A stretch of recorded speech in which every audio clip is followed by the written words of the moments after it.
trigger the killings of the political class. These people will continue killing us, stealing our hard-earned taxes. This is the corruption comes so much in this country. I mean, every day we are hearing of billions stolen. How can a nation work when it gets the money? They're going to the pockets of individuals. That is why we become a lawless nation. And I'm very, very much afraid going to the election. What will happen when we get there? When we get there, the people in power steal the election, rig the election, and then refuse to get out of power. They will send the police to kill their own people. But why should this happen, my people?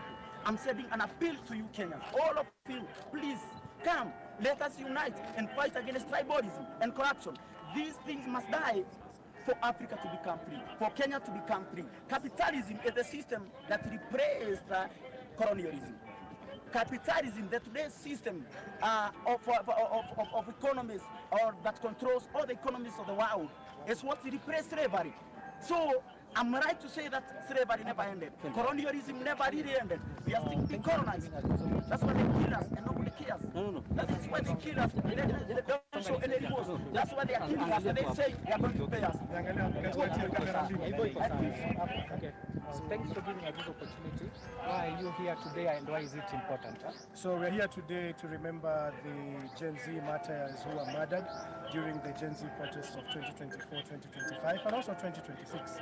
And we are saying that the government should not hoodwink the public with compensation. We want justice. And justice means we want the killer cops arrested, we want the killer cops charged in a court of law. The reason why we repeatedly see killings during protests is because those killers are still out there. They're still walking scot-free. Why does the government not want to arrest the killer cops? That is the question. Who is protecting these killers? So we are here today to demand justice for the Gen Z martyrs, and we are also demanding that those killer cops be arrested. Has things changed since June 2024 protest and the invasion of parliament? Have things changed or remain the same? Oh, definitely.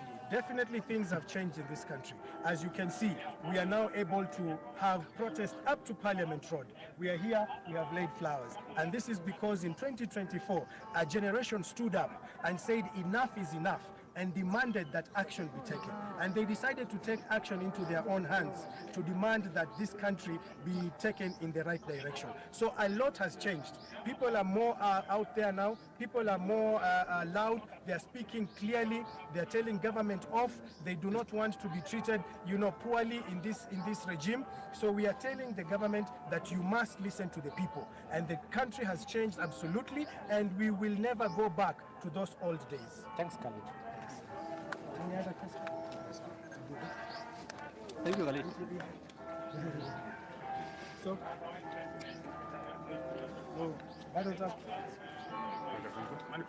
come on.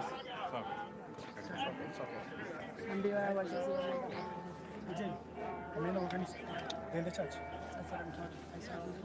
Okay, we can go there to finish. Let's go there. Kiswahili.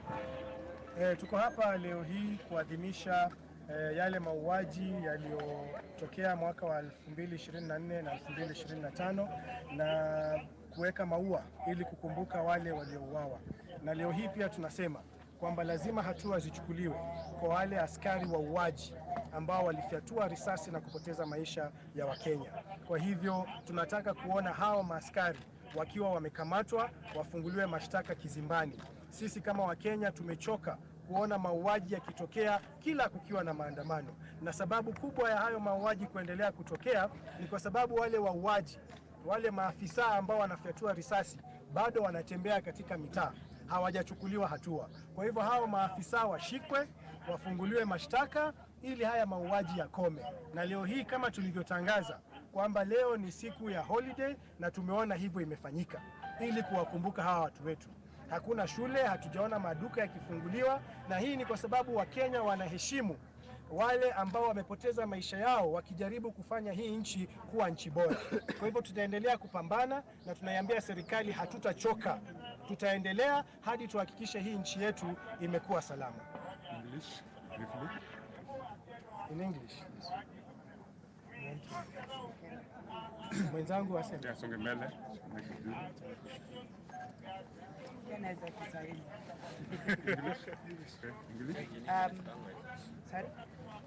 Naitwa Mwanase Ahmed. My name is Mwanase. Today we're here because it's been 2 years since hundreds of youth were killed by the state, killed by police officers. To this day, they're still walking, they're still serving. There's been no accountability. There's been not a single arrest. Every police officer who was responsible for taking the life of a Kenyan should be held accountable. Those within the chain of command who deployed the officers should be held accountable. Those who issued live ammunition to be used against peaceful Kenyans.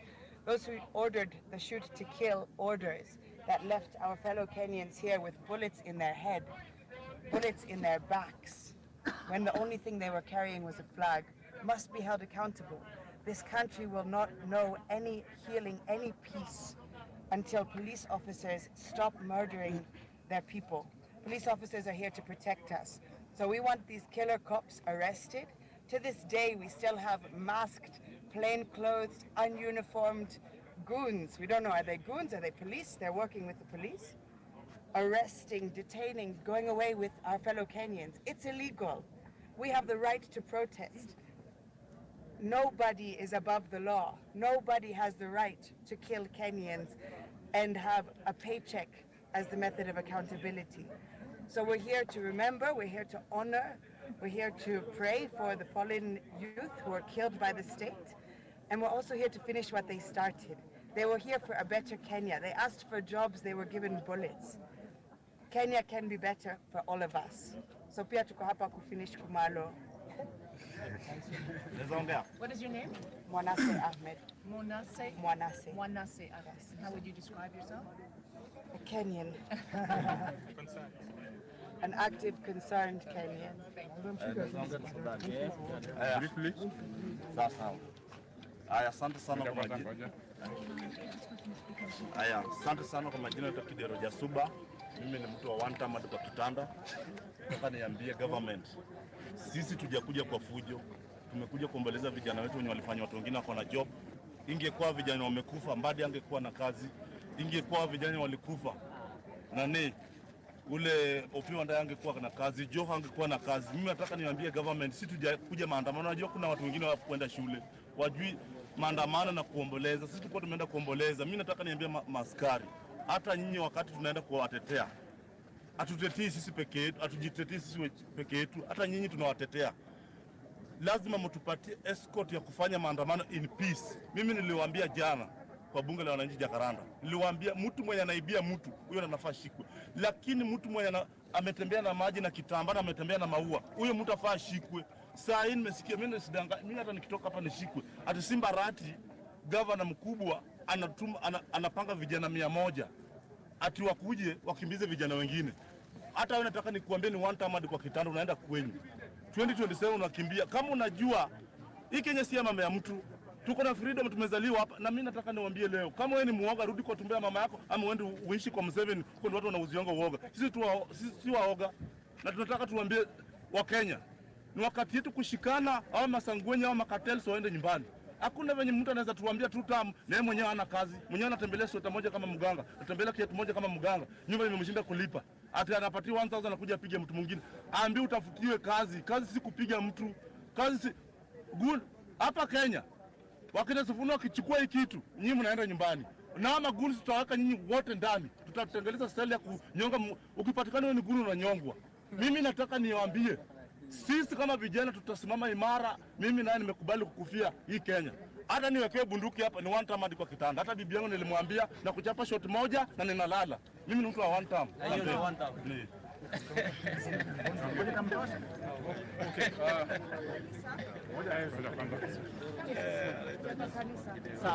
We are as a 625 movement and also part of the Linda Mwananchi group, Patriots, Young Patriots group.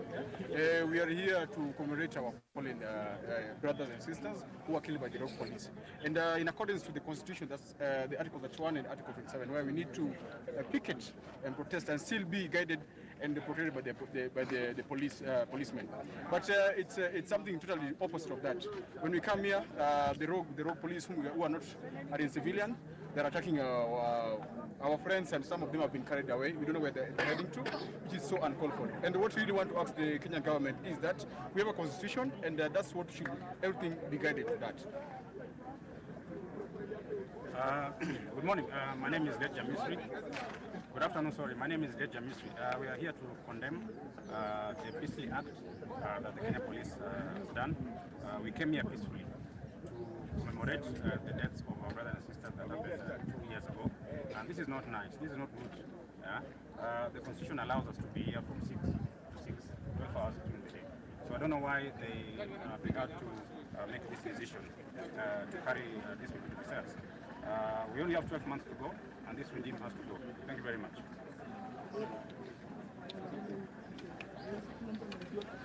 Sanction then?